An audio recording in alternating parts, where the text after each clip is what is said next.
Et bonjour les Capricornes, bienvenue pour votre horoscope pour le mois de décembre. Nous allons voir ensemble les cartes, je ne les ai pas vues, on va découvrir ça en même temps. Et je vais vous dire petit à petit, voilà ce que signifie chaque carte. Donc là, on est parti sur déjà l'état d'esprit pour le mois de décembre. Alors déjà, ouh, concrétisation, c'est ils aiment bien les Capricornes. Technique d'Aurélie-Vienne, l'empereur. Bon, bah alors ok, on n'a pas compris. Vous êtes à fond, dans le sens où c'est pas à fond les manettes, à fond les ballons, à être dispersé, mais c'est je suis solide dans mes acquis, je suis solide dans ce que j'ai mis en place, j'ai confiance en mon potentiel, je sais pourquoi j'ai lancé les choses, et en gros, j'ai extrêmement confiance en moi et en mes ressources. Donc moi, là déjà, on nous stipule ici, quand même de façon très claire, que vous êtes hyper solide dans vos acquis et dans ce que vous avez construit. Donc là, il n'y a plus vraiment la place au doute. Il semblerait que vous soyez quand même vraiment, finalement, très sûr de vous. Alors on va voir si c'est à tort ou à raison, mais en tout cas, il y a quand même une belle énergie de je sais exactement où je vais, ce que je veux, et personne ne se mettra en travers de ma route, qui est d'ailleurs un état d'esprit Capricorne à mort, hein, Capricorne à souhait. Donc on est dans des énergies comme ça par rapport à votre état d'esprit où on sait où on va, où c'est quand même relativement clair là, hein. Le chemin est relativement dégagé. Vie pro. Vie pro, on voit que c'est peut-être pas aussi, on va dire, tranché et aussi net que dans vos énergies. C'est-à-dire que là, on se retrouve dans une configuration où il va y avoir un décalage ou en tout cas une différence entre la théorie et la pratique, entre ce que vous aviez à l'esprit et ce que vous allez pouvoir créer. C'est un peu cette notion de quand on lance un budget pour un projet, généralement on va toujours dépasser un peu ou on va toujours faire une estimation du temps, notamment pour les travaux, hein. Généralement c'est jamais au jour près, à la minute près ce qu'on avait dit. Là on vous dit dans votre vie professionnelle justement de prendre le temps de faire les choses, de continuer ce que vous avez commencé, notamment si vous avez lancé un projet récemment et que vous vous dites parfois vaut mieux que je laisse tout tomber, j'en ai ras-le-bol. Là on vous dit non, ne lâchez rien, mais soyez plus flexible. C'est-à-dire que s'il faut mieux gérer ses horaires, mieux répartir les tâches de travail, s'autoriser à être aussi secondé si on en a besoin et qu'on le peut, c'est peut-être une bonne idée de se faire aider si on n'est pas vraiment si on n'est pas forcément super dispo et qu'on peut déléguer à des personnes de confiance. Évidemment, là on vous dit ne sous-estimez pas l'aide que peuvent vous apporter des personnes extérieures si vous leur permettez de vous aider en fait. C'est ça qu'on nous dit ici. Ça c'est le conseil. On va pas terminer, on terminera sur le conseil. On va voir au niveau de la vie sentimentale. Oui, mais vous savez ce que vous voulez ce mois-ci, hein. En décembre, les Capricornes, attendez, Capricorne, mais c'est votre saison. Vous, c'est janvier. C'est 22 décembre, 20 janvier, donc c'est fin décembre, début mi-janvier. Vous savez ce que vous voulez. Vous avez l'air d'être très à l'aise, très confortable, dans une position vraiment souveraine. Je pense qu'il n'y a pas beaucoup. Et puis c'est quand même assez drôle parce que vous voyez les deux cartes entre l'empereur et la reine de bâton. La posture est quasiment la même.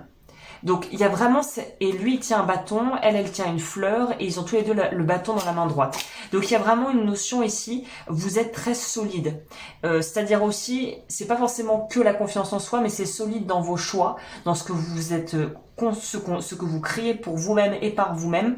Et là, je pense qu'on va pas tomber dans les travers de vouloir un peu négocier, de vouloir forcément, entre guillemets, devoir absolument vouloir avoir le dernier mot, rentrer dans des petites guerres de l'ego, parce qu'on voit que finalement, comme vous êtes solide dans vos acquis et que vous avez confiance en vous, vous n'avez pas besoin de remettre en question, de vous justifier ou d'avoir besoin d'expliquer à Pierre, Paul ou Jacques comment vous fonctionnez, parce que vous savez comment vous fonctionnez. Donc il n'y a pas grand besoin que les autres le sachent. À partir du moment où vous savez comment vous gérez et comment vous pouvez, comment vous appréhendez les situations, il n'y a plus besoin d'une espèce de bouée de sauvetage extérieure à vous. Donc là, on est vraiment dans quelque chose où on est vraiment clairement responsable.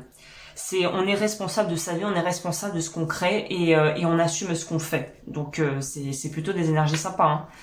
Au niveau du conseil, nouveau départ.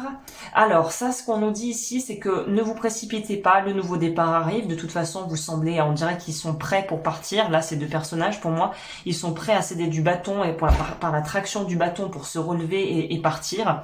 Donc là, il y a très clairement une notion de gros changements qui vont sûrement se produire durant le courant de l'hiver, mais plutôt période janvier, février, mars, je pense. Et là, la période est plus un repos, un petit peu le repos du guerrier avant de repartir en marche, avant de repartir sur la route.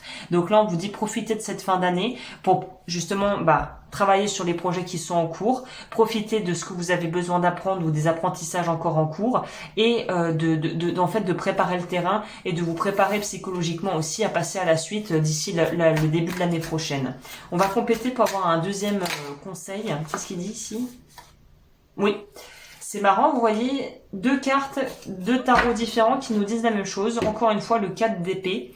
Donc, ça nous dit vraiment que la période est plus à l'apprentissage. Tous ces personnages sont plus ou moins en train de lire ou de faire des choses en lien avec l'apprentissage.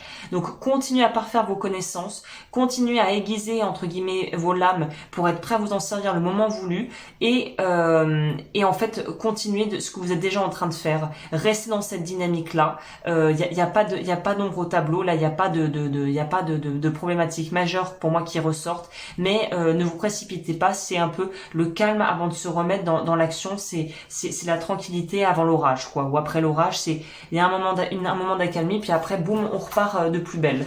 Donc il y a vraiment une idée de ressourcement et de repos ici. Alors, le C est sorti. Encore la voiture! Les Sagittaires ont eu la voiture, mais vous, le top départ n'est pas encore lancé. On a aussi le 7 en numéro. Donc, prenez le temps de faire les choses bien, vous précipitez pas. Les changements que vous avez voulu mettre en place vont arriver. Il y a peut-être encore des vieux dossiers vraiment à terminer. La musique, pour moi, c'est la créativité et c'est aussi aller au propre rythme de sa vie. C'est un peu comme si on était le personnage principal de son histoire et qu'on peut prendre le temps de faire les choses bien. Donc là, on vous dit clairement, prenez le temps, ne vous précipitez pas. Tout va se poser au moment voulu. Ok, écoutez les Capricornes, super énergie, vous êtes vraiment dans quelque chose qui est assez, au final,